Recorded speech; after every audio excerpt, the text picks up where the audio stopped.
What drives the culture in an organization, and what makes an organization a good corporate citizen? Thank you, Sharon. And maybe firstly I should say I'm sitting between a lord and a rabbi. I don't know if you've noticed that. I'm like in a very privileged position here. Secondly, I am, besides being a pragmatist, I am the eternal optimist. And every opportunity that I get, I want to remind South Africans not to forget who we are and where we've come from. So as we stare at the problems and the challenges in South Africa now, it is nothing is insurmountable. We can change things, and we can change things for the better, and we've got to think about the generations that come after us.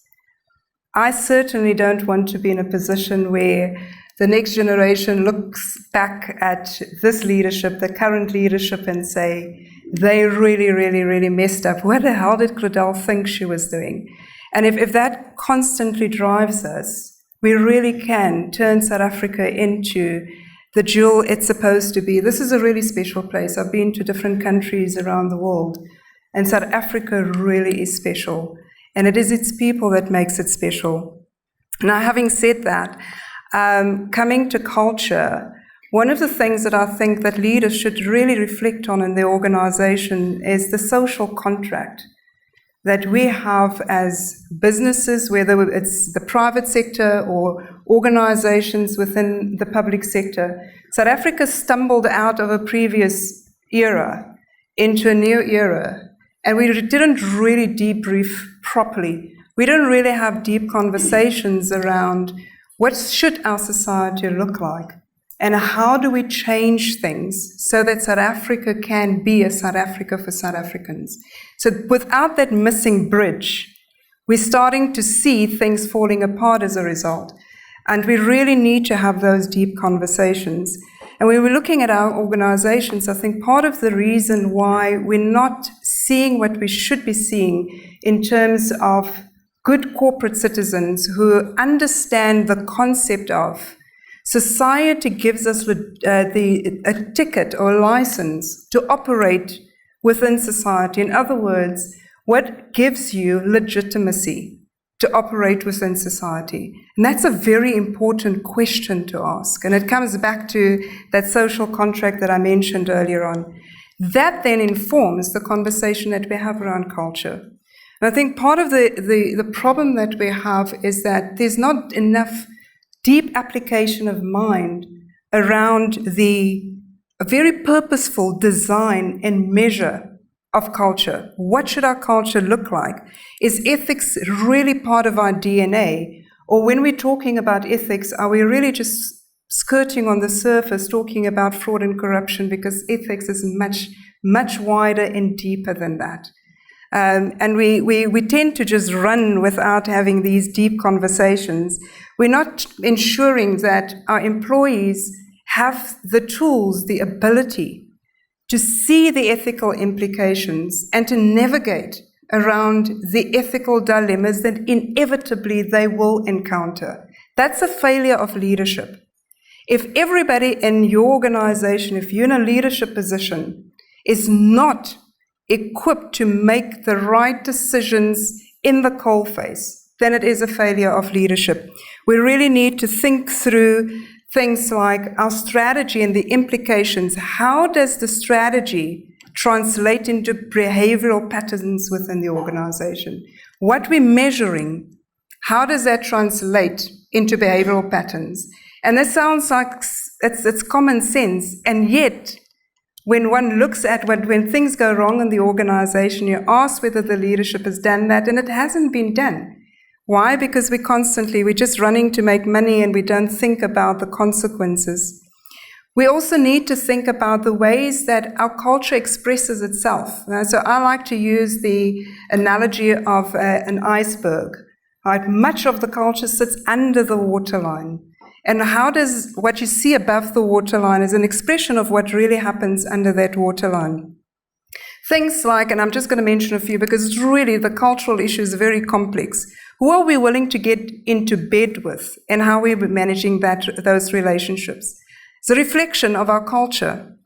our willingness and our appetite to say no to deals that are murky, and not to find ways to skirt around it. But very importantly, those people who say no in the organization, that they don't have negative consequences for themselves within the organization, because that essentially is going to drive the wrong behavior. When you see that you're sitting in an environment where people are not willing to speak up and to say when something is wrong, it says that there's a culture of fear.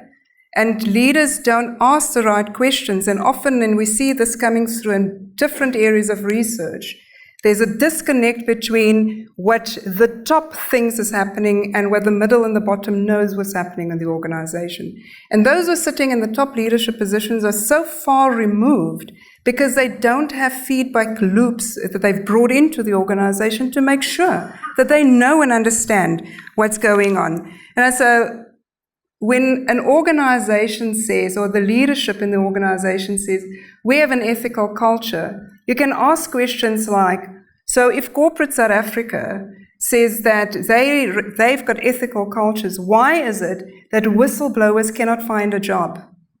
Why are those doors closed? That is a symptom of what's really going on. That is how the cultures are showing up in society. And it really boils down to, I think, to a large degree, to lack of accountability and lack of leadership accountability in particular. So leaders not being held accountable, we discipline people at the bottom. We're not holding each other accountable as leaders. People in leadership positions seeing that things are going wrong and they're not saying anything about it. And they're not taking collective responsibility as leaders, I think really is where things fall apart. Peter, the politician, the Lord. Well, thank you to Claudel. You spent a whole day in an ESCOM board meeting, and you've still got energy to come here and talk to us this evening. After I'd first exposed global complicity in state capture and looting in 2017, 2018, some white South Africans sent me bittersweet emails. Congratulations and thank you, though we still hate you for stopping the Springboks. One said cheerfully, I hated you with a passion. But the values fighting state corruption today are the same values as we fought against apartheid 50 years ago, I politely replied. Thank you to GIBS. Thank you to the South African Chamber of Commerce, the UK one, and its indomitable chair, Sharon Constantian. Thanks also to Wessel Badenhorst of Hogan Lovells for engaging with me as a fierce critic of their brand connection to state capture, although a peripheral one, for openly learning from the past under new leadership, and for supporting anti-corruption initiatives like this event. Blame for the infamous Zupta state capture decade has mainly focused upon a corrupt president and his cronies. But South African and global businesses were culpable too. It took two, and still takes two, to tango. SARS wouldn't have been disabled without Bain & Company unlawfully carrying out President Zuma's personal instructions, nor could the Guptas have money laundered billions out of the country without the help of HSBC, Standard Chartered, and Baroda in the main, enabling them to do so. And that sorry story continues to this day, with ministers and local councillors still wanting backhanders to dispense contracts, grant licenses, or other business activity to companies eager for the work and willing to pay.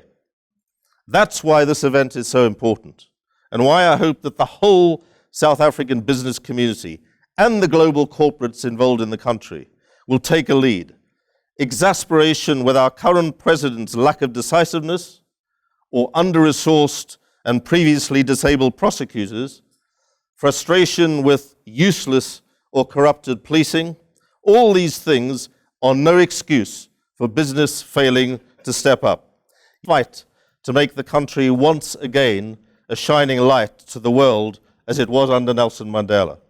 I urge every business to endorse this statement and demand never again to collaboration with the corruptors. I now turn to Wessel of Hogan Lovells. Can you please share with us some of your experiences and the journey that you have gone on? Thank you, Sharon. As is quite clear from the views already expressed around this panel, this is a great panel, strongly minded people. We all come from a unique perspective. We have indeed engaged with Lord Hain, and we found sufficient common ground in order to move forward. As in life, there are aspects on which we agree and other aspects on which we don't. But this is an important conversation. And we all have a duty to constructively contribute to this debate as to how we bring about change in the future, regardless of whether we agree on the minor detail or not. 30 years ago, when we adopted the interim constitution in 1993, we achieved something universally unique. We moved from a quasi-military state into a constitutional democracy without falling into a protracted civil war. Our constitution restored the rule of law, and it made us all equal. The rule of law should not be taken for granted. There are many parts of this globe where it doesn't even apply. But ladies and gentlemen, the rule of law is under attack in this country and has been so for well over a decade.